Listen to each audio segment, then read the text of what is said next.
what's happening, everybody? Welcome back to Scents of South Jersey with me, Kellen, for another fragrance video. Today we're going to be taking a look at fall fragrances. It's that time. I've seen a lot of fragrance content related to lists for fall, so this is going to be my 2021 fall fragrance list. As always, I'm going to bring to you guys a bunch of newer, classic, kind of lesser known men's fragrances from the past. You're gonna see some stuff that you've seen before. Obviously, I always gotta include some of my favorites, but I definitely have some new stuff for you. So before we jump into it, as always, if you're new to the channel, make sure to subscribe to support the channel. If you have an Instagram, go ahead and check out the Scents of South Jersey Instagram page for news and updates on the channel, photos of fragrances from my collection, and daily stories of my scent of the day. And in fact, if you've been following Instagram, some of these might seem familiar because you've seen them in the scent of the day posts. Want to give a shout out to Mr. Smelly. Big shout out to you, Dan. Thanks for having me on all of those live streams. They're a lot of fun, and I wake up every day and thank God I don't look like Archie. Also, a lot of these you can get samples of through McBag, so hit McBag up on eBay and or Instagram. Instagram is McBag Samples. So let's take a look at my fragrance list for the fall. Okay guys, so no honorable mentions, we're just gonna get right into it. The first fragrance on this list is from 1980 from the house of Charles Jourdan. It is Un Homme by Charles Jourdan. So this fragrance really is like different. It reminds me of a couple fragrances that I own. Reminds me a little bit of Azzaro Pour Homme. Reminds me a little bit of Worth Pour Homme in the beginning because it's very sharp. And then when it dries down, it kind of gives like a Czar a little bit, but more of like a citrus powdery Czar. And then when it gets down to the very end, my God, the oak moss in this fragrance is crazy. It's very green, maybe even slightly challenging. I've kind of noticed it's a little bit like old school, really old school. Obviously it's old school, but what I meant to say is that it's very, very, very old fashioned, but in a good way. And it's very masculine too, can still be had for a good price. This is a 30 ml. This was sent to me for free by a company that I ordered some stuff offline, and I got a bunch of fragrances and they just stuck this in there, and it was one that I wanted to try. So I've ordered some other products for it. I have an aftershave, have a shower gel. They still make it. It's clean, it's masculine. If you really want to come off mature, this is a great scent for the fall. Maybe in this super high heat, I wouldn't wear it, but once it cools down, this will be an excellent choice if you love like those. This is obviously early 80s aromatic fougères. And again, it's Un Homme by Charles Jourdan. The second fragrance on this list is from the house of Laura Biagiotti, and it is Biagiotti Uomo. So this scent is very clean, very green, very fresh. It's like a light fougere. It's sort of like very far from the fragrance we just talked about, Un Homme by Charles Jourdan. This stuff is easygoing. I'm gonna spray a little bit here on the cap. It's definitely a crowd pleaser, right? It's got the typical lavender, bergamot, fern, that type of thing, but it's kind of got a sweet vibe. I think again of Czar, but a little bit lighter, a like toned down version.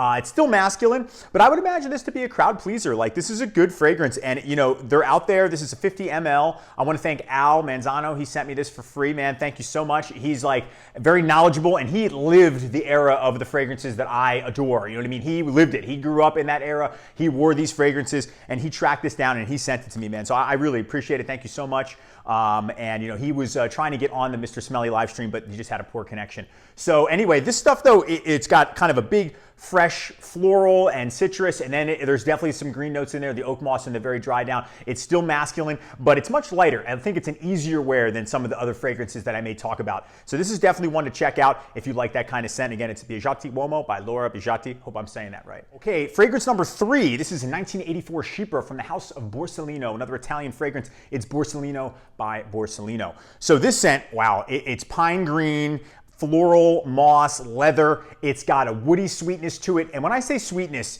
it's like the sweetness of an era before there was unisex. There were no unisex fragrance. This isn't a bubblegum sweetness. This has its own distinct scent.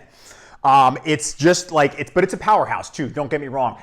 For the fall, this would be perfect. If it's kind of a brisk day, you're putting this on, and it's crowd pleasing too. It's not gonna be overbearing, but it's not gonna be a weak fragrance either. If you can't find this, Enrico Coveri Pour Homme is virtually a duplicate. I have both of them. And again, Al, thank you so much. He sent me these two. He just like wants me to have certain scents and wants me to try them, and this was one of them. And I've had a sample. You can get this at Le Parfumé in Canada, amazing company. Catherine and her family, again, really dedicated to what they do, and it's really fun to interact with them.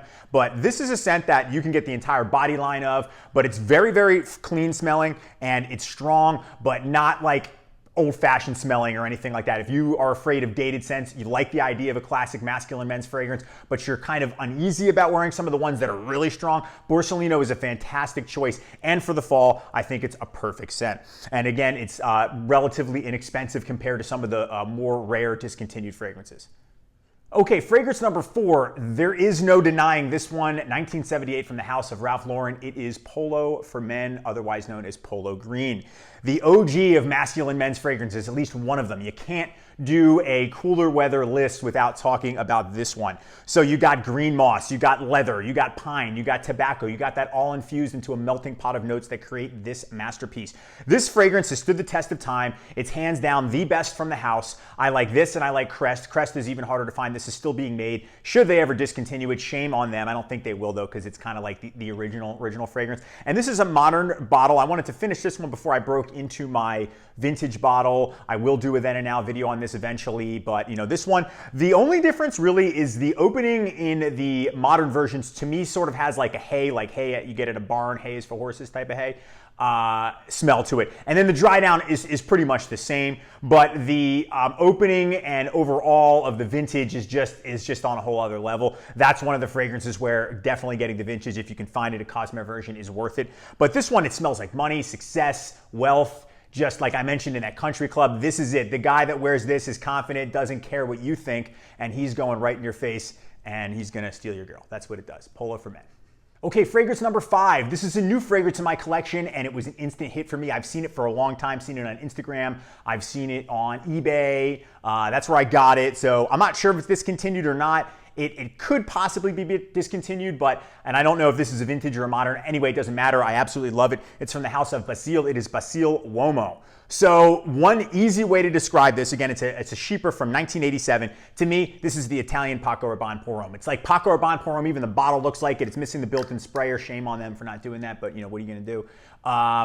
It still has that green rosemary opening, the sharp opening, but what it does is jack up the citrus, much like many Italian fragrances. Think about your Acqua di Parmas, stuff like that. There's gonna be citrus in there. So this is heavy on the grapefruit, the Amalfi lemon, the lemon verbena. Those are notes in the top. And then it even has black currant. And then when it dries down, it's like a green, mossy, almost animalic masculine bomb. Dude, this stuff is awesome and it lasts a long time. I've worn it and it's I've thought it's gone away, and then I've worked out and I've sweat, and then it just comes like roaring back, and it's such a powerful fragrance.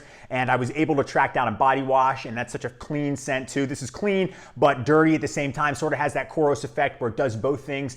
But if you like a green, slightly fresher Paco Rabanne, like I mentioned, the Italian Paco Rabanne Pour Homme is the best way to describe this. This is Basile Uomo. This was around $50 for this bottle, and the aftershaves are around $20. So they're out there. Check it out. It's cool. It's different, but it still maintains that real masculine edge that I love in a classic men's fragrance, and it's Italian.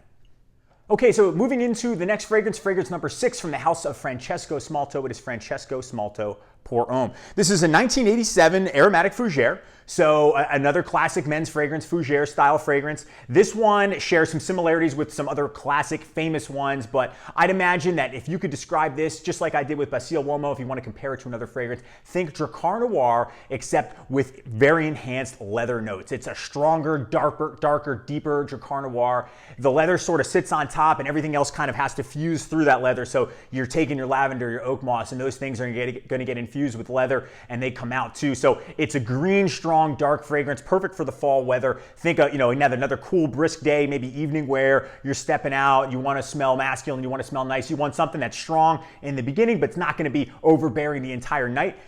This is a great fragrance. It can still be had. They're still out there. I got 250 mLs of this along with some other products. I'll show you in an individual review. This one, it definitely reminds me of Drakkar Noir a lot, and that's one that I love, except it's its own thing. It's not a clone. It's not a duplicate. It came out after Drakkar Noir, but I think it definitely samples from Drakkar's repertoire. So you can check this one out. Again, it smells really nice bottle.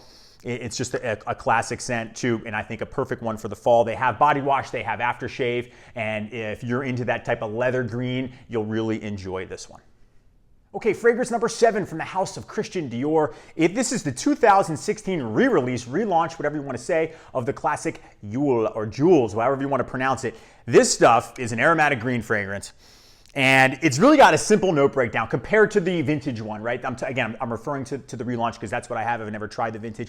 Doesn't have nearly as many notes. However, it does pack a powerful punch. So it's very sharp in the opening. It's got some like florals, almost like a sour floral mixed in with a fuel scent, but it smells so clean when it's all together. It's really a wonderful fragrance.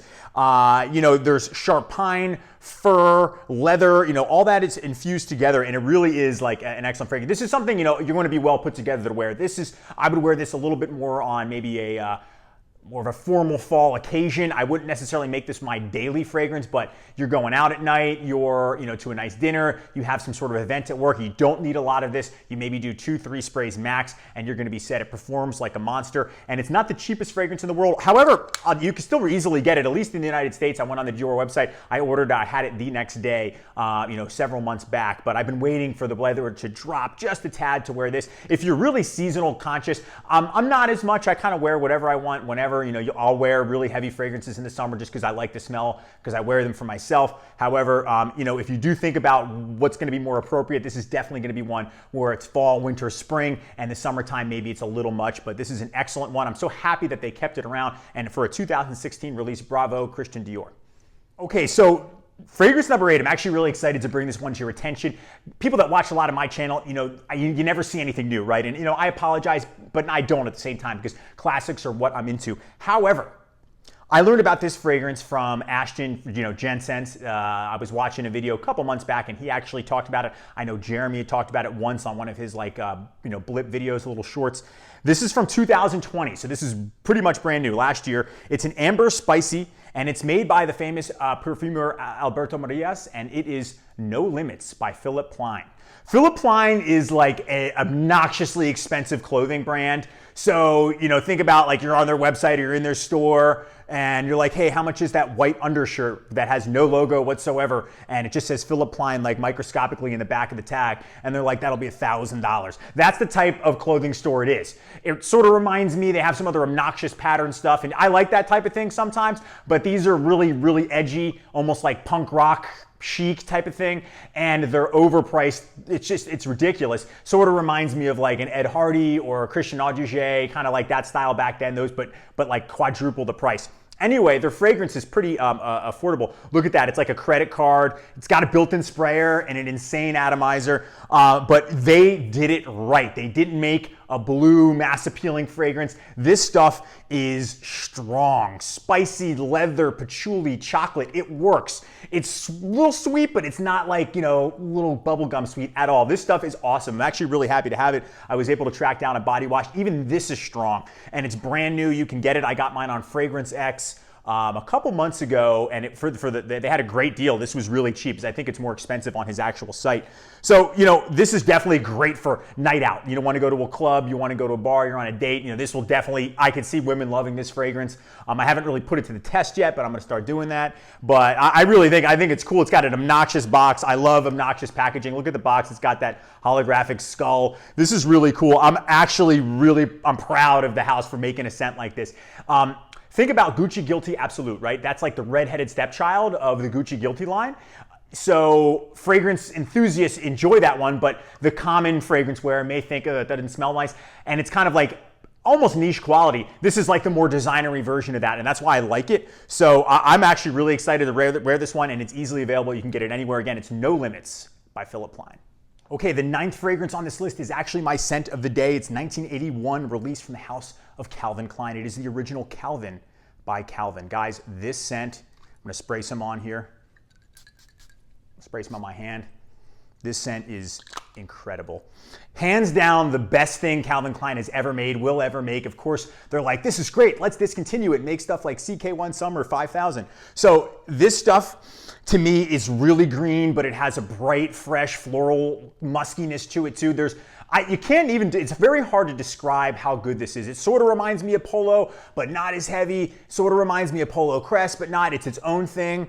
This stuff, it smells so good. I would never hesitate to wear this on a date, wear it on a night out. This stuff, it's so crowd pleasing and masculine at the same time. To me, it is. Like, I smelled this, I'd be like, wow, what is that? I had to have it.